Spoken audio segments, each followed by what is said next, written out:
Hello, good morning, mabuhay. Woohoo! After 3 weeks, tayo ay nakapadyak din. So, tinatry natin so tayo ay pumapadyak ngayon para matesting natin kung okay na yung paa natin dahil nagkaroon tayo ng injury na high sprain tayo sa basketball game.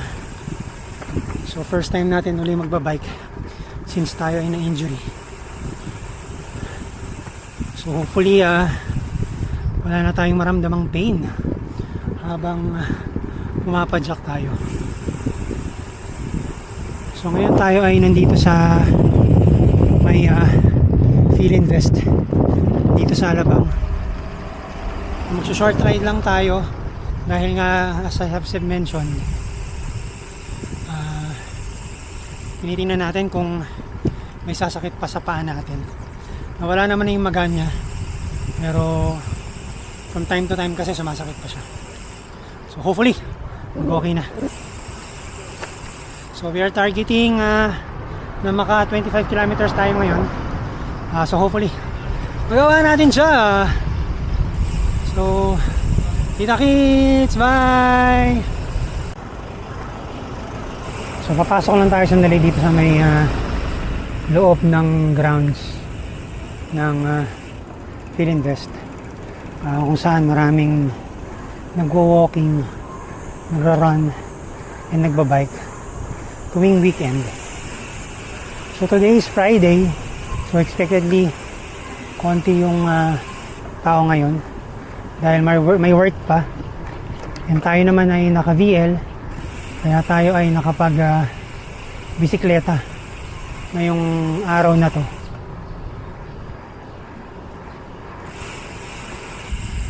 So ayan siya, may mga mangilan-ngilan na nagja-jog.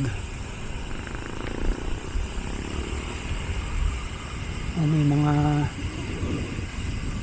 Field Invest City.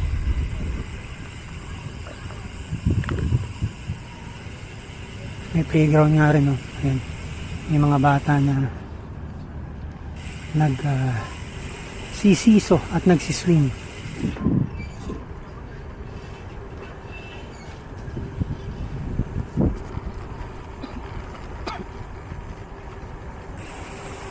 So after dito, maghahanap lang tayo ng makakainan ng breakfast. And tayo ay uuwi na rin.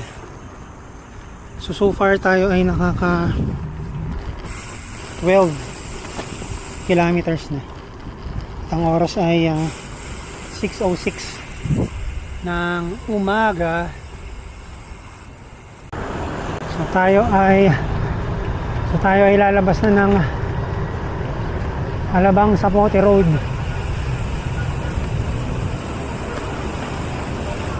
Thankfully, umabot tayo sa stoplight.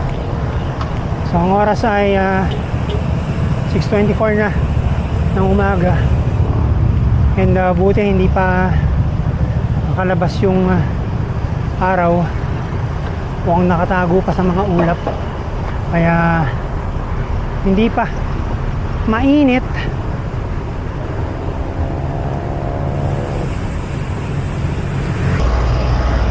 Tayo ay parating na sa may SM South Mall, and so far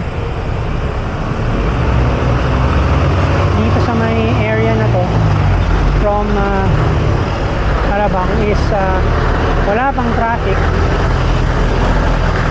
Feeling natin ang traffic magsisimula sa may Marcos Alvarez, may papuntang Moonwalk. So ito yung SM South Mall on our left.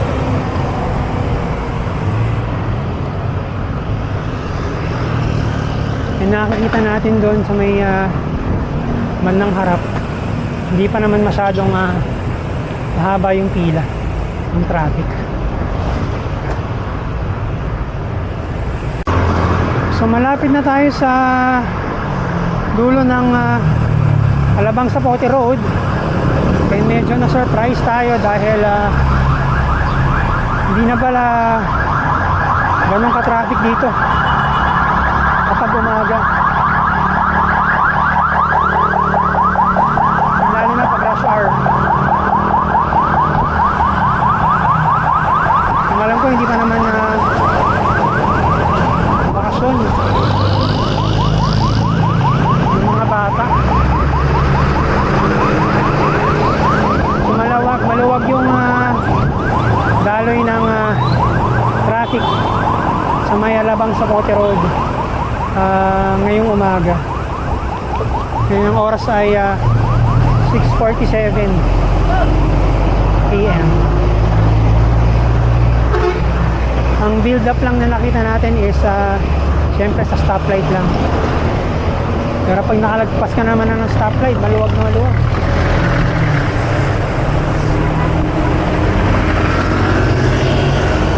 So ito na yung dulo ng Alabang Zapote Road. And thankfully wala tayong na-encounter na matinding traffic. Meron lang tayong portion na nahirapan tayong dumaan sa bike lane at kailangan nating gumitna dahil yung mga bus is nag-aabang ng pasahero sa pagkalagpas ng SM South Mall.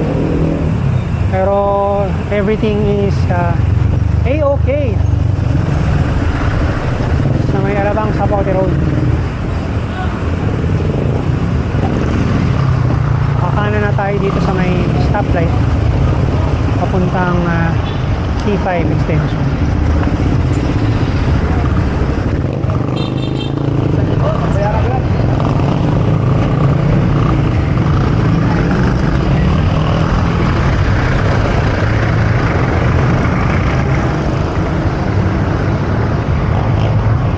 Ayan na, malabas na yung araw.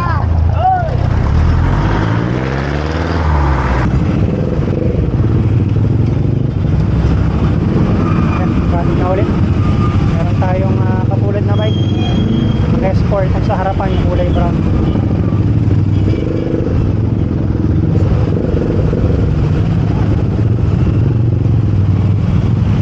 Siksikan.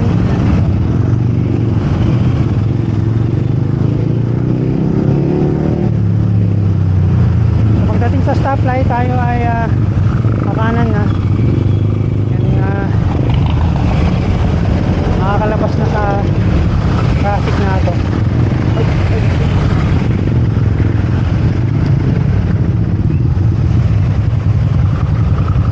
Uy, bukas na pala yung flyover na yun.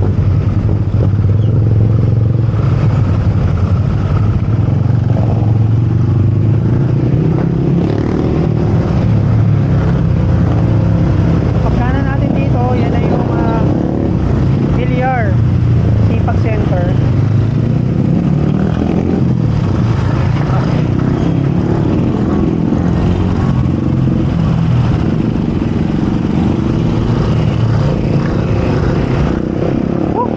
Finally, labas din.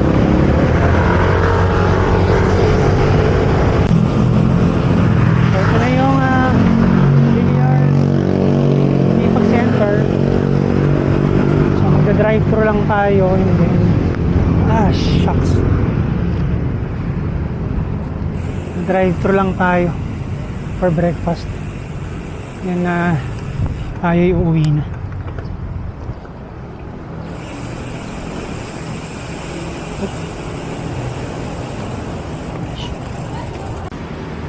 So tapos na tayo mag-breakfast. So therefore conclude. So dito na natin tatapusin natin vlog for today, Friday, June 28. So as I've mentioned, tinest lang natin yung paa natin kung kaya na natin mag-bike. So thankfully naman, medyo wala naman na tayo masyadong naramdaman na pain. We were able